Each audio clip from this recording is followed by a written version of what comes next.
स्वाहा तत्सवितुर्वरेण्यं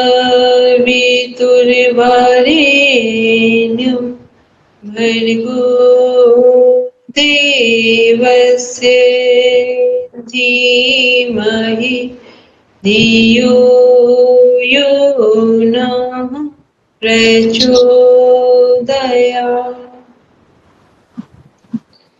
सभी लोग आंखें बंद रखेंगे, मन ही मन संकल्प को दोहराएंगे। हम आजीवन यम और नियम का पालन करेंगे, पूरे विश्व में योग की पताका फहराएंगे। हमारे संकल्प बल दृढ़ता और निर्भयता से भरे हुए हैं, जिनके माध्यम से सकारात्मक दिशा में सब कुछ किया जाना संभव है। इन्हीं भावों के साथ दोनों हथेलियों को आपस में रब करते हुए धीरे से अपनी आंखों पर रखेंगे। कोमलता के साथ अपनी आंखें खोलेंगे। सबको प्रणाम। सभी पीडीएफ ओपन करेंगे अपना। कल हम लोग कौन सा तंत्र पढ़ रहे थे? स्टार्ट करेंगे।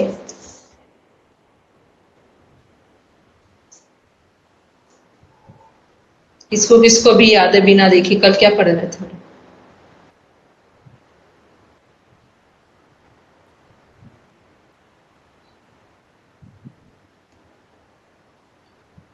अगर ना बताया जाए नहीं आता बोलेंगे।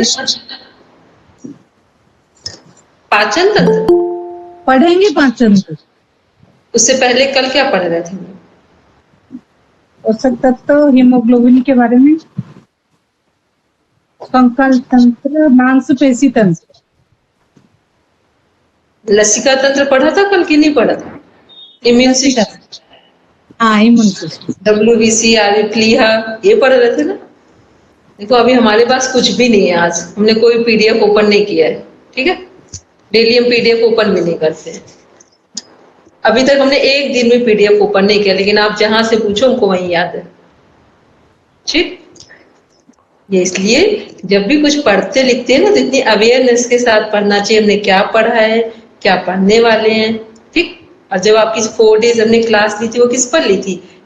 केवल बेस क्लियर करने के लिए ली थी कि जो भी हम लोग पूरा एनाटॉमी फिजियोलॉजी में पढ़ेंगे उसका फाउंडेशन क्या है, उसका बेस क्या है, ठीक।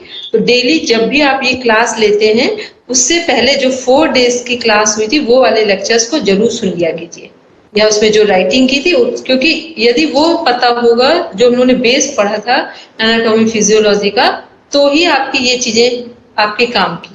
क्योंकि बेस में हम लोग पूरा पढ़ चुके हैं, ये तो बस एक फॉर्मेलिटी हम लोग ले रहे हैं। जो पढ़ाना था, जितना आपका काम का था, वो टोटल 4 डेज की क्लास हो चुकी है। ये केवल आपके अकॉर्डिंग टू पीडीएफ एक बार हम लोग रीड कर देंगे, ठीक है। चलिए स्टार्ट करेंगे। कल जहां से कंप्लीट किया था पढ़ेंगे कुनी। पीडीएफ है, स्टार्ट करो। पाचन तंत्र, लार ग्रंथियां, पाचक रस, अग्नाशय रस, पित्त रस, अवशोषण एवं आत्मसातीकरण। मैम मेरी आवाज आ रही है? भोजन के जटिल पोषक पदार्थ व बड़े अणुओं को विभिन्न रासायनिक क्रियाओं और एंजाइम की सहायता से सरल, छोटे व घुलनशील अणुओं में बदलना पाचन कहलाता है, तथा जो तंत्र यह कार्य करता है पाचन तंत्र कहलाता है।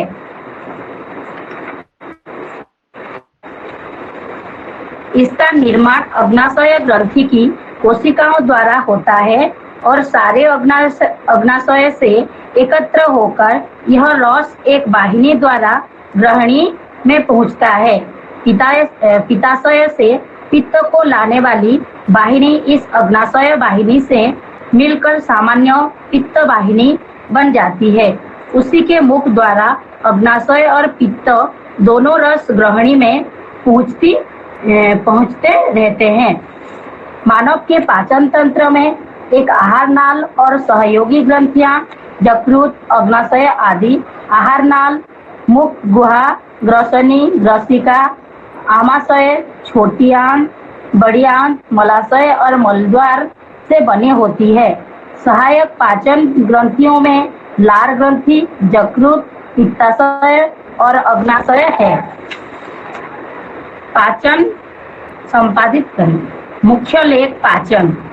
आहार पदार्थों के विशेष घटक प्रोटीन, कार्बोहाइड्रेट, वसा, विटामिन, खनिज लवण और जल है। सभी खाद्य पदार्थ इन्हीं घटकों से बने रहते हैं। इसी में कोई घटक अधिक होता है, कोई कम। हमारा शरीर भी इन्हीं अवयवों का बना हुआ है। शरीर का 2 या 3 भाग जल है, के मुख्य वस्तु है जिससे अंग बनते हैं। कार्बोहाइड्रेट ग्लूकोज के रूप में शरीर में रहता है, जिसकी मांसपेशियों को सदा आवश्यकता होती है। वसा की भी अत्यधिक मात्रा शरीर में एकत्र रहती है। विटामिन और लवणों की आवश्यकता शरीर की क्रियाओं के उचित संपादन के लिए होती है। हमारा शरीर ये सब वस्तुएं आहार से ही प्राप्त करता है। हाँ, आहार से मिलने वाले अवयवों का रासायनिक रूप शरीर के अवयवों के रूप से भिन्न होता है। अतएव आहार के अवयवों को शरीर पाचक रसों द्वारा उनके सूक्ष्म घटकों में विघटित कर देता है और उन घटकों का फिर से संश्लेषण करके अपने लिए उपयुक्त अवयवों को तैयार कर लेता है। यह काम अंगों की कोशिकाएं करती है। जो घटक उपयोगी नहीं होते उनको ये छोड़ देती है। शरीर ऐसे पदार्थों को मल, मूत्र, स्वेद और श्वास द्वारा बाहर निकाल देता है। पाचन का प्रयोजन है आहार के गूढ़ अवयवों को साधारण घटकों में विभक्त कर देना। यह कार्य मुंह में लार रस द्वारा, आमाशय में जठर रस द्वारा, ग्रहणी में अग्नाशय रस तथा पित्त द्वारा और क्षुद्रांत में आंत्र रस द्वारा संपादित होता है। इन कार्यों का यहाँ संक्षेप में वर्णन किया जाता है। आरंभिक पाचन। मुख में आहार दांतों द्वारा चबाकर सूक्ष्म कोणों में विभक्त किया जाता है और उसमें लार मिलता रहता है, जिसमें टाइलिन नामक एंजाइम मिला रहता है। यह रस मुंह के बाहर स्थित कपोलग्रंथि और अधोहन्वीय तथा अधोयुह ग्रंथियों में बनता है। इन ग्रंथियों से विशेषकर आहार को चबाते समय उनकी वाहिनियों द्वारा लार रस मुंह में आता रहता है। इसकी क्रिया क्षारीय होती है। उसके टाइलिन एंजाइम के रासायनिक क्रिया विशेषकर कार्बोहाइड्रेट पर होती है, जिससे उसका स्टार्च पहले डिक्सिन में और तत्पश्चात ग्लूकोज में परिवर्तित हो जाता है। साधारण ईख की चीनी में भी यही परिवर्तन होता है। आहार के ग्रास को गीला और स्निग्ध करना भी लार का मुख्य कार्य है, जिससे वह सहज में निकल जा सके और पतला ग्रास नाल में होता हुआ आमाशय में पहुंच जाए। निगलने की क्रिया मुख के भीतर जिह्वा की पेशियों तथा ग्रसनी की पेशियों द्वारा होती है। जिह्वा की पेशियों के संकोच से जिह्वा ऊपर को उठकर तालू और जिह्वा पृष्ठ पर रखे हुए ग्रास को दबाती है, जो वहां से फिसलकर पीछे ग्रसनी से चला जाता है। तुरंत ग्रसनी की पेशियों संकोच करती है और ग्रास घांटी ढक्कन पर होता हुआ ग्रासनली में चला जाता है। जहाँ उसकी भित्तियों में स्थित वृत्ताकार और अनुद्वेध्य सूत्र अपने संकोच और विस्तार से उत्पन्न हुई अंतर्गति द्वारा उसको नाल के अंत तक पहुंचा देते हैं और ग्रास जठर द्वारा आमाशय में प्रवेश करता है। अब लुकेंगे सबसे पहले सब बी स्ट्रेट, सीधे बैठेंगे। ठीक, चलिए जितने लोग अभी प्लेटफॉर्म पे बैठे हैं, वन बाय वन क्या बताना है, जो हमारा पाचन तंत्र है इसकी शुरुआत कहाँ से होती है और एंड कहाँ पर है। स्टार्ट कहाँ से हो रहा है पाचन तंत्र और एंडिंग पॉइंट क्या है। दूसरा, पाचन तंत्र में कितने हमारे अंग हैं, ऑर्गन। प्राची स्टार्ट करो। ये पाचन तंत्र है सबके पास की नहीं है? नहीं है तब कोई ना, वो नहीं बोले जिनका पाचन तंत्र नहीं, जिनका है वो बोलेंगे।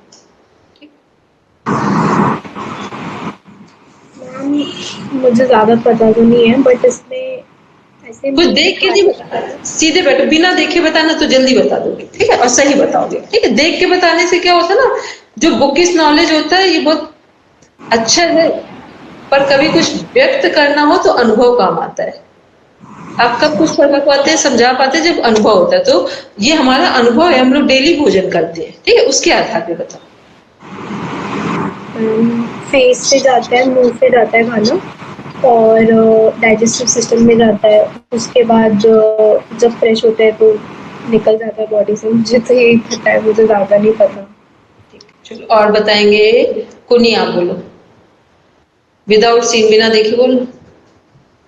जी मैम, मुख से स्टार्ट होता है, मुख, दांत, जीवा, आहार नली और लीवर, गोल ब्लेडर, आमाशय और छोटी आंत, बड़ी आंत और छोटी आंत, बड़ी आंत,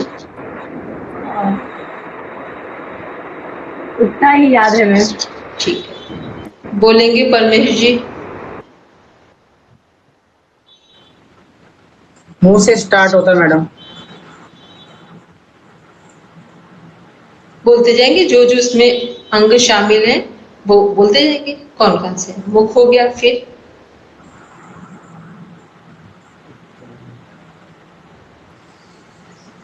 अभी हमने भोजन की बाइट रखी तो कैसे अंदर दांत से चबाते हैं मैडम, और जीवा,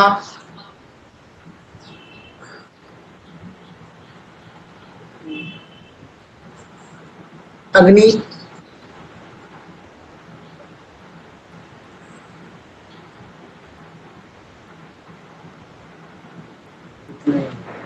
मैम मैं बोलूं क्या? अब नहीं, अभी नहीं, अब बोलेंगे सविता। सविता जी। जी मैम, मुख से शुरू होकर गुदा द्वार तक हमारा पाचन तंत्र होता है। जो मुख से दांत, जीभ, आहार नाल, अमाशय और लिवर, पित्ताशय, छोटी आंत, बड़ी आंत, पेनक्रियास और मलाशय और गुदा द्वार। क्लैपिंग करो सब लोग, बिल्कुल सही बताया, 1 to 1 बिल्कुल कंप्लीट बताया। ठीक, क्लैपिंग तो करो सब लोग। किसी ने सही बताया, क्लैपिंग जरूर करनी चाहिए। ठीक, एकदम 1 to 1 सही बताया। कहाँ से शुरू होता है? मुख से, माउथ से। और जो एनस पार्ट है प्राची, गुदा द्वार एनस पार्ट है। ठीक है, मलाशय रेक्टम था, और गुदा द्वार जहां से फ्रेश होते हैं, हमारे शरीर से भोजन का वेस्ट मटेरियल पास आउट होता है, उसे बोलते हैं एनस, इन हिंदी गुदा द्वार। ठीक है, अब बोलेंगे एनिमल।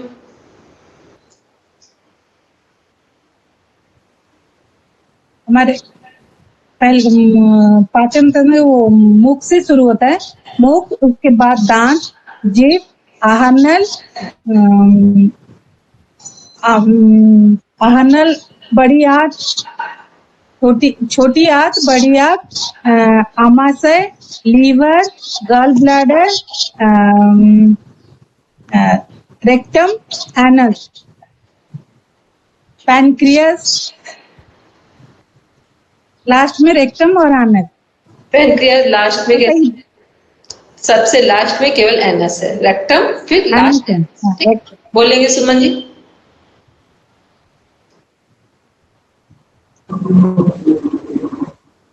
मैं मुख से शुरू होगा, दांतों द्वारा चबा के गैस नली से जाके पाचन क्रिया में छोटी आंत, बड़ी आंत द्वारा कुछ हुआ। मैं इतना याद है। अगर आपने ऐसे भोजन खाया और पचाया तो पेट खराब हो जाएगा। मैम देख के नहीं बोलना है ना, जितना याद था उतना भी नहीं देखी बच्ची। ऐसे भी जब हम लोग नॉर्मली पता है भोजन करते हैं तो भोजन में सबसे बड़ा रोल किसका होता है? लीवर का होता है।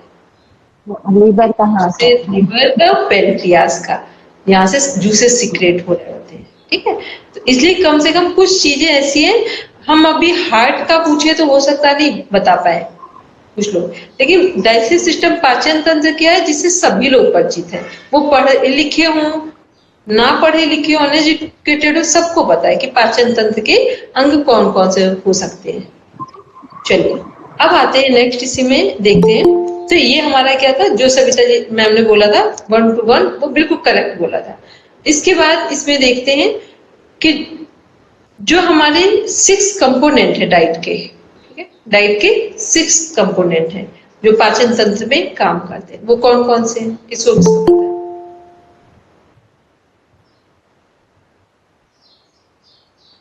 कार्बोहाइड्रेट, प्रोटीन, बसा, फैट, खनिज और जल। 6 है, 6 कंपोनेंट है। कार्बोहाइड्रेट, कंपोनेंट, प्रोटीन, फैट को ही वसा बोलते हैं। फिर हमारे मिनरल्स, जो खनिज लवण है, vitamin and minerals, vitamins, vitamins और फिर वाटर, 6 नंबर। ठीक है, विटामिन्स और फिर हमारा वाटर। ये क्या है? ये हमारी डाइट के 6 कंपोनेंट है। जब हम अपनी डाइट में इन 6 कंपोनेंट को शामिल रखते हैं पर्याप्त मात्रा में, तो हमारा पाचन तंत्र सही ढंग से कार्य करता है। और जब डाइट में ये चीजें किसी की मात्रा अधिक हो गई, सपोज कार्बोहाइड्रेट बहुत ज्यादा हो गया तो शुगर हो जाएगा, ठीक, विटामिन बहुत ज्यादा हो गए तो हार्मोनल प्रॉब्लम्स आ जाएंगे, और यदि प्रोटीन बहुत ज्यादा हो गया तो क्या हो जाएगा? हमारी बॉडी में यूरिक एसिड बढ़ जाएगा।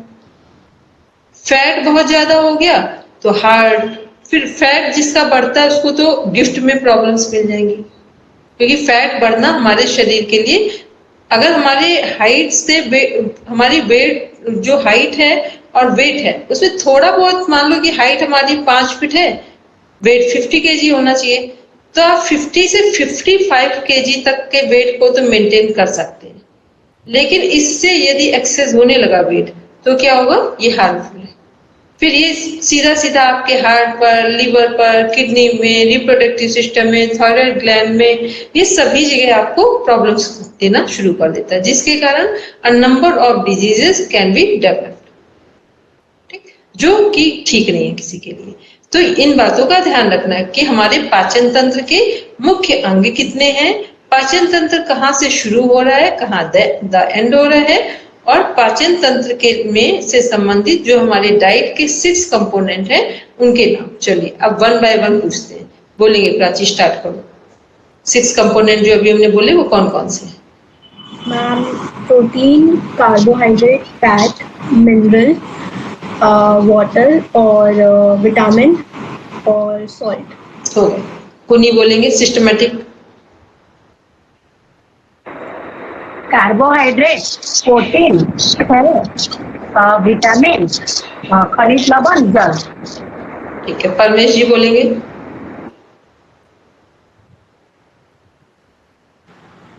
कार्बोहाइड्रेट, प्रोटीन, खनिज लवण,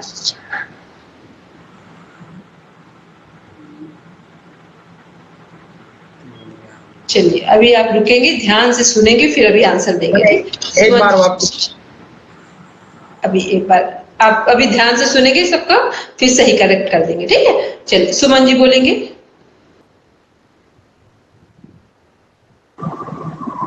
हम कार्बोहाइड्रेट, प्रोटीन, विटामिन, खनिज लवण और जल बसा। सिस्टमैटिक एक बार ध्यान से सुनेंगे, बोलेंगे सविता जी। कार्बोहाइड्रेट, प्रोटीन, वसा, खनिज लवण, विटामिन, जल। ठीक है, अब बोलेंगे परमेश जी।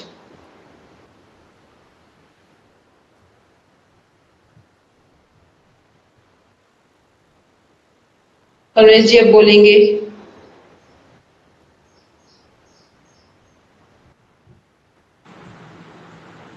कार्बोहाइड्रेट, प्रोटीन, वसा, विटामिन, खनिज लवण, लास्ट जल। जल। ठीक, कार्बोहाइड्रेट, प्रोटीन, वसा, खनिज लवण, विटामिन और जल। ठीक है, विटामिन कितने हैं हम लोगों के? नॉर्मल विटामिन कितने हैं? 6 कौन कौन से? A B C D E K vitamin A, vitamin B, C, D, D E और E के। K सब अपना अभी यहीं पर नोट डाउन करेंगे, यही नोट डाउन करेंगे। कितनी चीजें नोट डाउन करनी थी?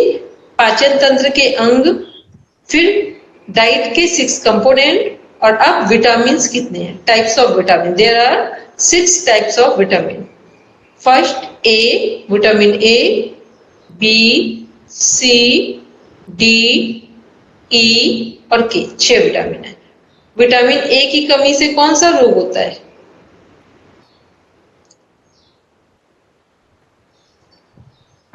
मतलब रात को दिखाई नहीं देता है मैं। परत बैठ जाए, रात को दिखाई नहीं देता, धुंधला दिखाई देता है। ठीक है, ये है विटामिन ए। रतौंधी में। हाँ, रतौंधी भी बोलते हैं, पर्टिकुलर हिंदी में मीनिंग रतौंधी ही बोला जाता है। ठीक है, रात में दिखाई ना देना। तो ये क्या है, किसकी कमी से होता है?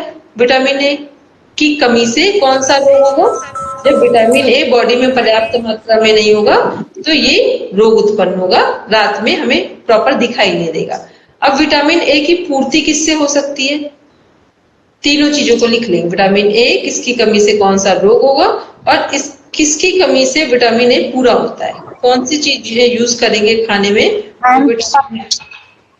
मैम पपीता है, मक्खन है, गाजर है, और वो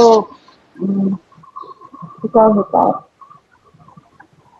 जितनी भी वो हम अंडे वगैरह रेड चीजें हैं, अनार, सेब, गाजर, जो येलो और रेड में है, वो सभी क्या है? सब विटामिन ए का सोर्स है।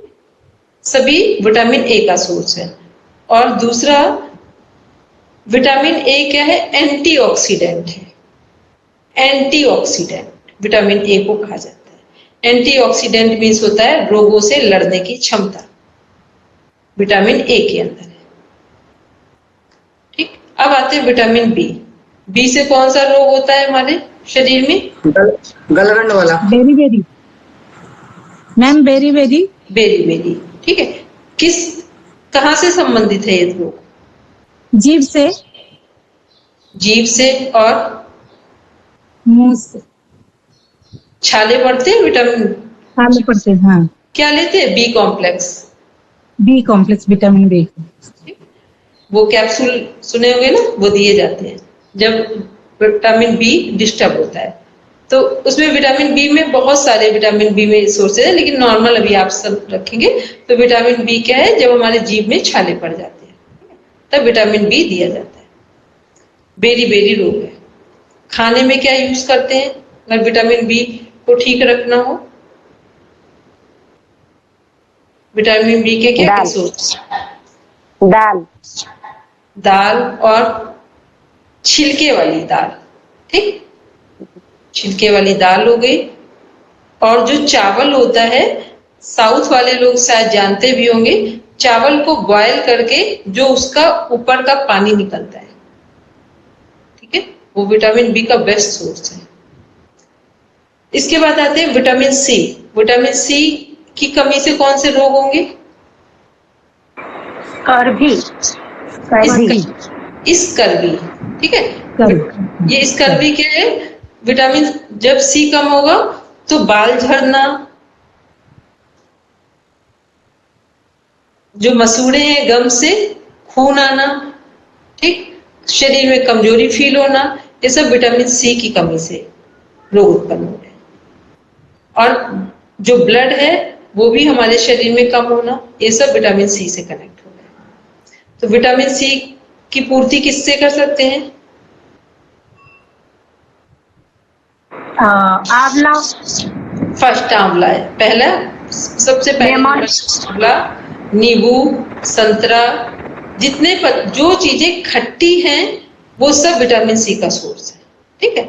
और विटामिन सी में अमरूद भी आता है, वो खट्टा नहीं है लेकिन अमरूद के अंदर विटामिन सी पाया जाता है, ठीक है। तो ये सब क्या है, विटामिन सी के सोर्स है।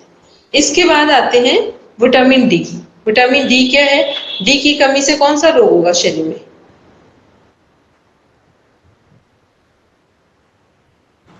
मैडम गलगल वाला। वेरी गुड, गलकंड वाला, जिसे बोलते हैं थायराइड, ठीक है। तो विटामिन डी की कमी से हमारे शरीर में सूखा रोग होता है। कुपोषण के शिकार जो बच्चे होते हैं वो कौन से हैं? वो सब सूखा रोग ही बोलते हैं, जिनको कुपोषित बच्चे हैं। तो वो जब हमारे शरीर में विटामिन डी कम होता है तब ये रोग उत्पन्न होता है। तो इसके लिए नॉर्मल क्या बोलते हैं कि विटामिन डी के लिए आयोडीन नमक दिया जाए, ठीक है, आयोडीन नमक दिया जाए। हालांकि जो मिलता है वो आयोडीन नमक है नहीं, बस उसे कहा जाता है शरीर के लिए, जो हमारा व्रत वाला फास्ट में सुना है ना, जो यूज करते हैं नमक, जिसे सेंधा नमक बोलते हैं, सेंधा नमक मैडम। हाँ, ठीक, वो बेस्ट सोर्स है। सूर्य की किरण में भी तो विटामिन डी। दूसरा, उसके अलावा जो फ्री का सबसे बेस्ट सोर्स है इस नेचर में, वो विटामिन डी का सनलाइट है। जो सुबह का सूरज की रोशनी है, कितनी देर के बाद की? जब सूरज उगने के कम से कम आधे घंटे से 45 मिनट के बाद जो धूप लेते हैं वो हमारे लिए विटामिन डी का सोर्स है, ठीक है। जब ये सोचे कि सूरज उग रहा है तो उस उगते हुए सूरज की गर्मी हमारे विटामिन डी का सोर्स नहीं होती है। कम से कम आधे घंटे 45 मिनट का टाइम हो जाए, उसके बाद जो रोशनी थोड़ी तेज होती है वो हमारे लिए सोर्स है। लेकिन दिन में अगर बहुत तेज रोशनी होती है, अब ये कहें कि 12 बजे हम विटामिन डी का सोर्स ले रहे हैं, वो हार्मफुल है। सुबह मान लो अभी का समय जो गर्मी है, इस समय आपके लिए सबसे अच्छा टाइम है 6:45 से लेकर 7:30 के बीच, बेस्ट टाइम है विटामिन डी लेने का। इसके बाद आते हैं विटामिन ई। विटामिन ई की कमी से कौन सा रोग होगा?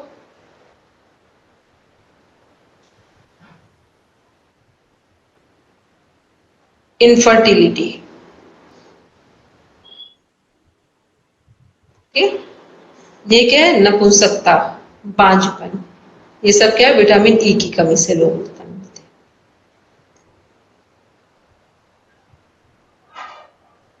इसके लिए बेस्ट सोर्स हमारे क्या क्या है? सबसे पहला अलसी, फ्लैक्सीड, और भी जितने हमारे काला तिल हो गया, अलसी हो गया, ये सब हमारे इसी से रिलेटेड है। और इसके बाद अंकुरित अनाज, वो सब इसी का सोर्स है।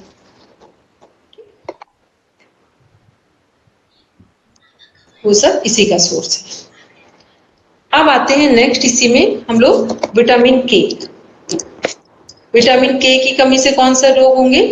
शरीर में खून का थक्का बनना बंद हो जाएगा, ठीक। तो ये क्या है? इसके लिए हमें क्या करना है?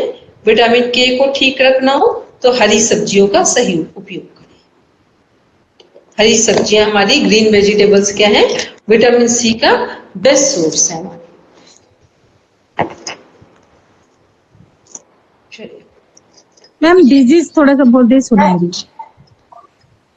शरीर में मैम खून का जो क्लॉटिंग्स होते हैं शरीर में, अगर हमारे विटामिन के ना हो तो क्या होगा?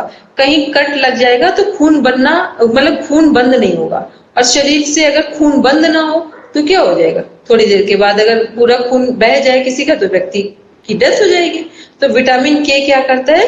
हमारे शरीर को में से जो खून बह रहा है उसको बहने से रोक देता है, ठीक है, जिसे क्लॉटिंग्स बोलते हैं, मतलब एक सॉलिड फॉर्म में रोकता है। तो वो हमारे शरीर में आवश्यक है। तो क्या करना है? विटामिन के को यदि अपने शरीर में प्रॉपर मात्रा में रखना है, तब हम हरी सब्जियां, जो ग्रीन वेजिटेबल्स है, इनका सही मात्रा में प्रयोग करेंगे।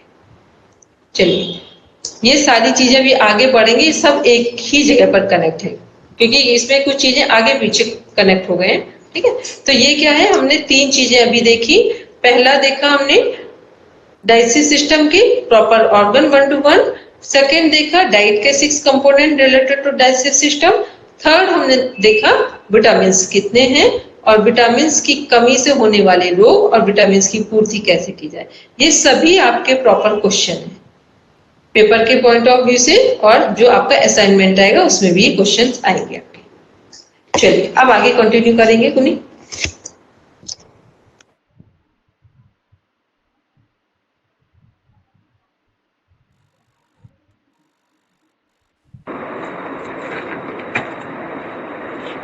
आमाशय के विभिन्न भाग। आमाशय में पाचन की क्रिया जठर रस द्वारा होती है। आमाशय की स्लेमल कला की ग्रंथियां यह रस उत्पन्न करती है। जब आहार आमाशय में पहुंचता है तो यह रस चारों ओर की ग्रंथियों से आमाशय में ऐसी तीव्र गति से प्रवाहित होने लगता है जैसे उसको उड़ेला जा रहा हो। इस रस के दो मुख्य अवयव पेप्सिन नामक एंजाइम और हाइड्रोक्लोरिक अम्ल होते हैं। पेप्सिन की विशेष क्रिया प्रोटीनों पर होती है, जिसमें हाइड्रोक्लोरिक अम्ल सहायता करता है। इस क्रिया से प्रोटीन पहले फूल जाता है और फिर बाहर से गलने लगता है। इस कारण ग्रास का भीतर का भाग देर से गलता है। इसमें लार के टाइलिन एंजाइम की क्रिया उस समय तक होती रहती है जब तक लार का सारा क्षार आमाशय के आम्लिक रस द्वारा उदासीन नहीं हो जाता। जब यह रस की क्रिया द्वारा प्रोटीन से पहले मेटाप्रोटीन बनता है, फिर यह प्रोटीओजेज में बदल जाता है। प्रोटीओजेज फिर पेप्टोन में टूट जाते हैं।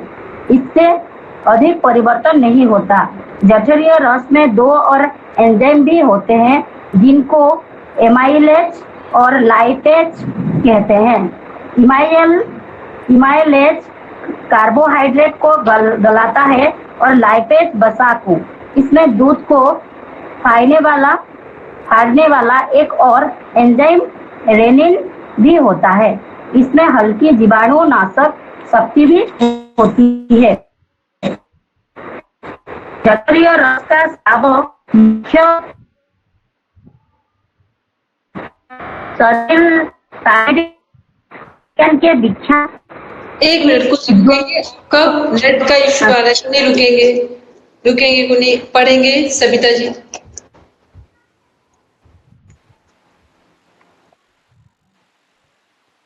जठरीय रस का स्राव मुख्यतः तंत्रिका मंडल के अधीन है। शरीर क्रिया विज्ञान के विख्यात रूसी विद्वान पेवलॉव के प्रयोगों ने इस संबंध में बहुत प्रकाश डाला है। उनसे प्रमाणित हो चुका है कि आहार पदार्थों की सुगंध नाक से सूंघने और उनको नेत्रों से देखने से रस का स्राव होने लगता है। यही कारण है कि उत्तम आहार पदार्थों के बनने की गंध से ही भूख मालूम होने लगती है तथा उनको देखने से क्षुधा बढ़ जाती है। जीभ पर लगाने से तुरंत खाने की इच्छा होती है। यदि आहार पदार्थ उत्तम या रुचिकर नहीं होते तो भूख मर जाती है। ऐसे जन भी का शब्द कम होता है। जठरीय रस की क्रिया विशेषकर प्रोटीन पर होती है। मांस, अंडा, मछली, दूध के पदार्थों आदि के आमाशय में पहुंचने पर रस का स्राव होता है। नमक, बर्फ या कंकड़ आदि खाने को दिए जाए तो स्राव नहीं होता। अग्नाशय पाचन। पाचन से अग्नाशय और यकृत, इन दो बड़ी ग्रंथियों का बहुत संबंध है। अग्नाशय में अग्नाशय रस बनता है। यह बहुत ही प्रबल पाचक रस है जिसकी क्रिया प्रोटीन, कार्बोहाइड्रेट तथा वसा तीनों घटकों पर होती है। इसका निर्माण अग्नाशय ग्रंथि की कोशिकाओं द्वारा होता है और सारे अग्नाशय से एकत्र होकर यह रस एक वाहिनी द्वारा ग्रहणी में पहुंचता है। पित्ताशय से पित्त को लाने वाली वाहिनी इस अग्नाशय वाहिनी से मिलकर सामान्य पित्त वाहिनी बन जाती है। उसी के मुख्य द्वारा अग्नाशय और पित्त दोनों रस ग्रहणी में पहुंचते रहते हैं। अग्नाशयी ग्रंथि उदर में बाईं और अमाशय के पीछे स्थित है। इसका बड़ा सिर ग्रहणी के मोड़ में रहता है और उसकी पूंछ बाईं और प्लीहा तक चली गई है। इसका रंग कुछ मटमैला भूरा सा होता है। इसके सूक्ष्म भाग सहतूत के दानों के समान उठे हुए दिखाई पड़ते हैं। अग्नाशय रस की प्रबल क्रिया विशेषकर प्रोटीन पर होती है। उससे प्रोटीन बिना फूले हुए ही घुलने लगता है। इस रस की क्रिया क्षारीय होती है। इस कारण पहले क्षारीय मेटाप्रोटीन बनती है, तब मेटाप्रोटीन से प्रोटीयोज बनते हैं। प्रोटीयोज फिर पेप्टोन में परिवर्तित हो जाते हैं। अंत में पेप्टोन के विभंजन से एमिनो अम्ल बन जाते हैं, जो प्रोटीन के पाचन के अंतिम उत्पाद होते हैं। अमाशय से प्रोटीनों के पाचन के फलस्वरूप जो पेप्टोन आते हैं, वे भी एमिनो अम्लों में टूट जाते हैं। अमाशय रस के स्राव पर तंत्रिका मंडल का कोई नियंत्रण नहीं है। तंत्रिकाओं के उत्तेजन से रस की उत्पत्ति कम या अधिक नहीं होती। रस की उत्पत्ति उस समय प्रारंभ होती है जब अमाशय में पाचित आहार जो अर्ध द्रव रूप का होता है, अमाशय से पाइलोरिक छिद्र द्वारा निकलकर ग्रहणी में आता है। इस अम्लिक काइम से संपर्क से ग्रहणी को टेम्पल कर की कोशिकाओं में सिक्रेटिन नामक रासायनिक वस्तु उत्पन्न होती है। यह वस्तु रक्त द्वारा अमाशय की कोशिकाओं में पहुंचकर उन तब बनकर ग्रहणी में आने लगता है। इस रस की दूसरी विशेषता यह है कि यदि ग्रहणी में पहुंचने से पूर्व ही अग्नाशय की नालिका में इस रस को एकत्र कर लिया जाए तो वो निष्क्रिय रहता है। उसकी प्रोटीन पर कोई क्रिया नहीं होती। जब वो ग्रहणी में आने पर आंतरिक रस के साथ मिल जाता है, तभी उसमें प्रोटीन विघटित करने की प्रबल शक्ति उत्पन्न होती है। यह माना जाता है कि आंतरिक रस का एटेरोकाइन नामक एंजाइम उसको सक्रिय कर देता है। अग्नाशयी रस के एंजाइम ये निम्नलिखित है। 1 प्रोटीन को एमिनो अम्ल में तोड़ देने वाला एंजाइम ट्रिप्सिन कहलाता है। ट्रिप्सिन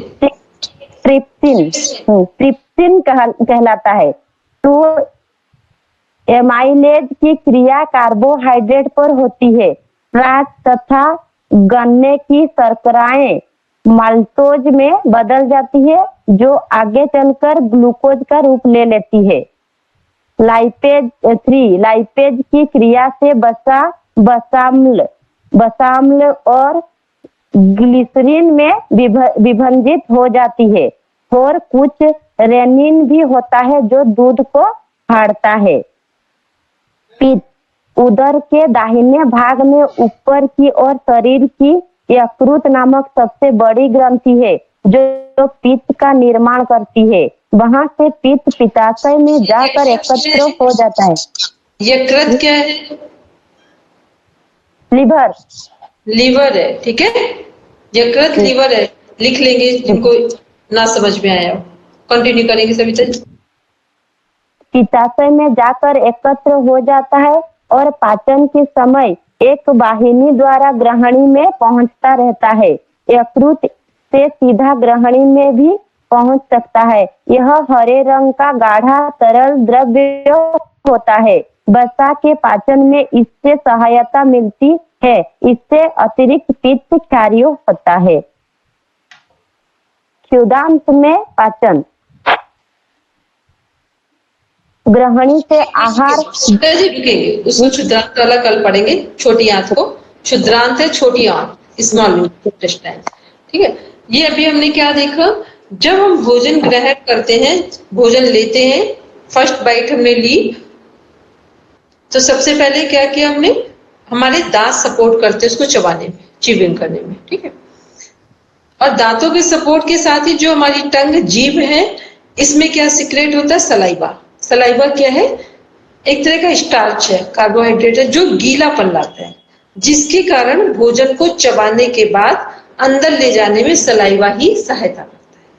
ठीक है, फिर वो भोजन हमारी आहार नाल से होता हुआ कहाँ जाएगा, सबसे पहले आमाशय में। ठीक, भोजन सबसे पहले किस अंग में जाता है, आहार नाल से होते पाचन तंत्र में, आमाशय, स्टमक में। स्टमक में भोजन कितनी देर लगता है पचने में, 5 से 6 घंटे की प्रोसेस होती है भोजन पचने की। ठीक, फिर यहीं पर जो हमारा भोजन है, इसके बाद ये भोजन आता है छोटी आंत की तरफ। ठीक, और जब स्टमक में ही भोजन होता है वहां पर भी, और छोटी आंत की तरफ आ रहा है तब भी, यहाँ पर 2-3 चीजें सपोर्ट करते हैं। कौन कौन से जूस सपोर्ट करते हैं, एक हमारा लीवर से निकलता है पित्त, बाइल जूस, जो कहाँ इकट्ठा होता है, गॉल ब्लैडर में, पित्ताशय में, वो हमारा भोजन पचाने में सपोर्ट करता है स्टमक को, छोटी आंत में जाकर। दूसरा हमारा पैनक्रियास से इंसुलिन निकलता है, ये भी भोजन को पचाने के लिए निकलता है। तो ये पित्त, और जो लीवर से पित्त निकलता है, कलेक्ट होता है गॉल ब्लैडर में, वो पित्त, बाइल जूस और हमारा इंसुलिन, ये दोनों मिलकर भोजन को पचाने में, और कुछ हमारे एंजाइम्स हैं, वो एंजाइम्स, पित्त और हमारा इंसुलिन, ये तीनों चीजें मिलकर क्या करते हैं, भोजन को पचाने में सहायक है। अब इसके आगे का कल कनेक्ट करेंगे कि भोजन एक एक करके कहाँ कहाँ जर्नी करेगा, और लास्ट में कैसे वो हमारे एनएस पार्ट से एक पर्टिकुलर टाइम में शरीर से बाहर निकल जाएगा। ठीक, आज आपका केवल होमवर्क कितना है, लास्ट 4 डेज क्लास ली थी, जो भी अभी हम पढ़ रहे हैं, इसके जो इंपॉर्टेंस पॉइंट्स हैं उनको आप नोट डाउन करेंगे, एक की नोट्स बनाते चलेंगे, और ये की नोट मुझसे 5 से 6 पेज में कवर हो जाएगा आपका पूरा सिलेबस। पढ़ना पूरा है, लेकिन इसमें से इंपॉर्टेंट पॉइंट्स को ही रीड आउट करना है। अभी रीड पूरा कर रहे हैं, फिर माइंड में किसको करना है, लर्निंग के पॉइंट ऑफ व्यू से, राइटिंग के पॉइंट ऑफ व्यू से, वो हमारा जो की नोट होगा। ठीक, इस बात को सभी ध्यान में रखेंगे। आप सभी बैठेंगे शांति पाठ के लिए।